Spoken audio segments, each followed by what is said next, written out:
प्रातज्योतिर समस्त दर्शक भाई भूणी मानू मोर आंतरिक शुभेच्छा एवं अभिनंदन जनाए। ईश्वरंकर धन्यवाद हो जे ये कार्यक्रम द्वारा माने ईश्वरंकर वाक्यर गभीर विषय सब जहाँ कि आमर दैनंदिन जीवन निमंते प्रयोजनीय आ से समस्त माने संक्षिप्त समय मध्य माने आलोचना करुछु। आपण मानक अशेष अशेष धन्यवाद जनाए जे आपण माने नियमित भाव में आमर ये कार्यक्रम देखुंत। मु विश्वास करुच्ची जे आपण माने ये कार्यक्रम देखा द्वारा ईश्वरंकर आशीर्वाद लाभ करुअछंती। जदि आपण आशीर्वाद पाउछंती तेबे अन्य मानक मध्य कार्यक्रम देखिबा निमंते आपण उत्साहित करंतु। अन्य मानक निकट में आपण ए लिंक को शेयर करंतु जेपरि सेमाने मध्य ईश्वरंकर आशीर्वाद पाई परिबे। तेबे आसंता माने आजिर कार्यक्रम आगक बढ़िबा। आज आमने जो प्रसंग रे आलोचना करिबा तार शीर्षक हला बंधुत्वर शक्ति, द पावर ऑफ फ्रेंडशिप।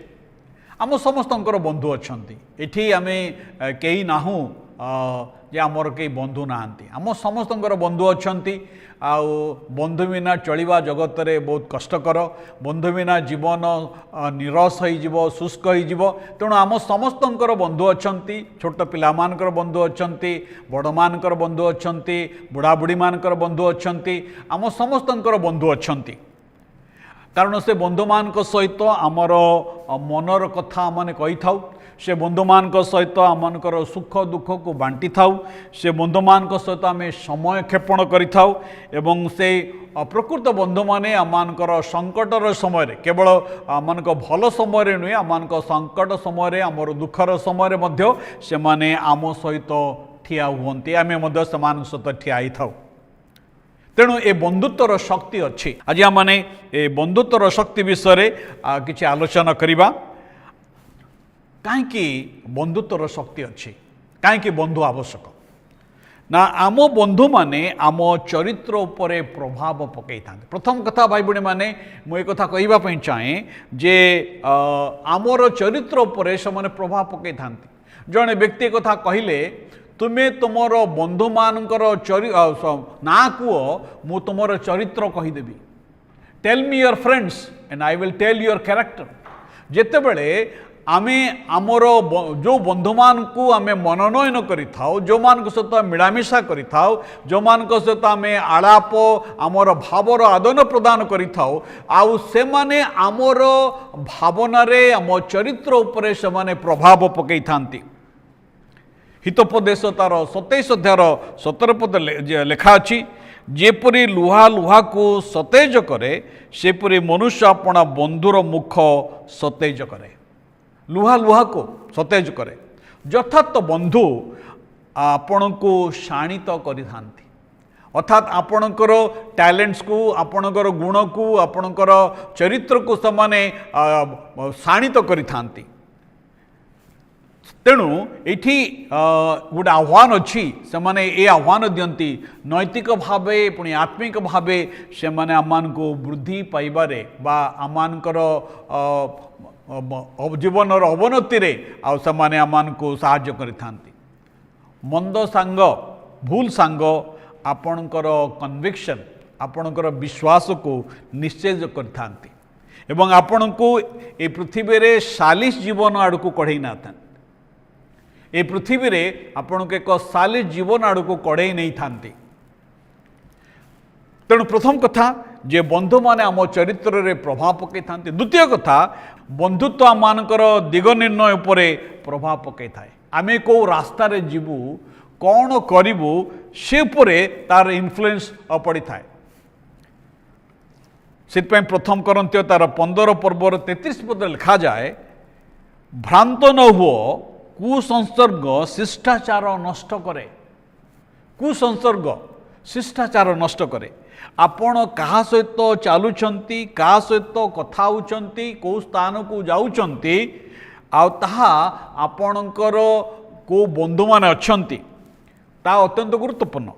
जदि जड़े व्यक्ति प्रकार कथा कहते, जदि आपण टर्की कुकुड़ा सहित जदि आपण चलुचंती, आपण केबे मद आकाश उड़ी पारिबे नहीं। किंतु आपण इगल सहित जदि आपण चलुचंती ताले इगल रो स्वभाव है आकाश उड़ीबा। से बंधु चयन अत्यंत गुरुत्वपूर्ण जीवन रे। आमे कहा सहित बंधु होचु कि आमर सांग कि आमर बंधु या अत्यंत गुरुत्वपूर्ण कारण बंधुत्व आमर दिग निर्णय उपरे प्रभाव पकई थाए फ्रेंडशिप इन्फ्लुएंस आवर डायरेक्शन से यह अत्यंत गुरुत्वपूर्ण एक उत्तम बंधुर गुण गुड़िक सब कौन कौ समस्त गुण जानिले आम कहीपर से जन उत्तम बंधु अटंती प्रथम कथा एक उत्तम बंधुर से जड़े ईश्वर विश्वासी हिज अ गॉड फेयरिंग आउ से ईश्वर को से विश्वास करे से गीत संहिता 1:1 एक कथा लिखा अच्छी जो जन दुष्ट मान मंत्रण चली ना पापी मान मार्ग रे ठिया हुए नहीं निंदक मान सभा बसे नहीं आपण एपरी बंधु चयन करंतु जे ईश्वर को भय करुथिबो ईश्वर को सम्मान करुथिबो ईश्वर को तार मूल्यबोध जगतर मूल्यबोध ठारू टिके भिन्न थिबो आउ जे ईश्वर वाक्य से रूटेड बद्धमूल अटे एवं द्वितीय गुण होची ऑनेस्ट विश्वासयोग्य ट्रस्टवर्दी जो बंधु निर्भरयोग्य अटे उत्तम बंधु आपण को प्रेम रे सत्य कथा कही थाए जदि अनेक समय कठिन थाए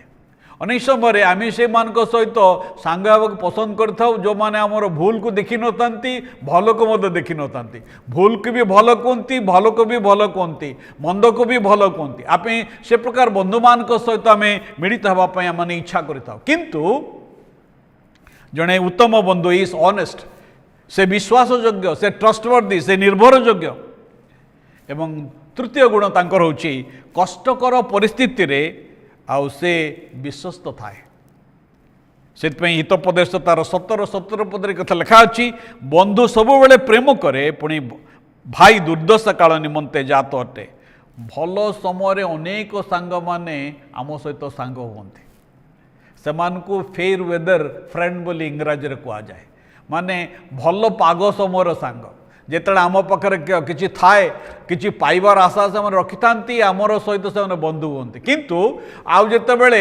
आमर खराब समय आसे से आमको छाड़ी करी पलांती किंतु प्रकृत बंधु आम सहित सब बेले थांती एवं चतुर्थ रे उत्तम बंधु कौन करे ना से आमको उत्साहित करे थाए जीवन रे आमको उत्साह प्रदान करे आमको अपलिफ्ट करि थाए उत्तम बंधु माने जीवन रे से माने आसंती से माने बचसा करते नहीं समालोचना करते नहीं मनोबल को भांगी दियंते नहीं मात्र उठाती तेणु एक उत्तम बंधुर गुरुत्व रही उत्तम बंधुर महत्व रही शक्ति रही आपण को उत्तोलन करने आउ जीशु होती प्रकृत बंधु जी आपणकर बंधु ही आपण जीवन को उत्तोलन करने चाहती आपण जीवन को सुरक्षित करने चाहती आपण को उत्साहित करने चाहती एवं आपणकर जीवन स्वप्न को साकार करने चाहती आपण कौन आज प्रभु श्रीकृष्ण को आपण जीवन बंधु भाव में बाछिबे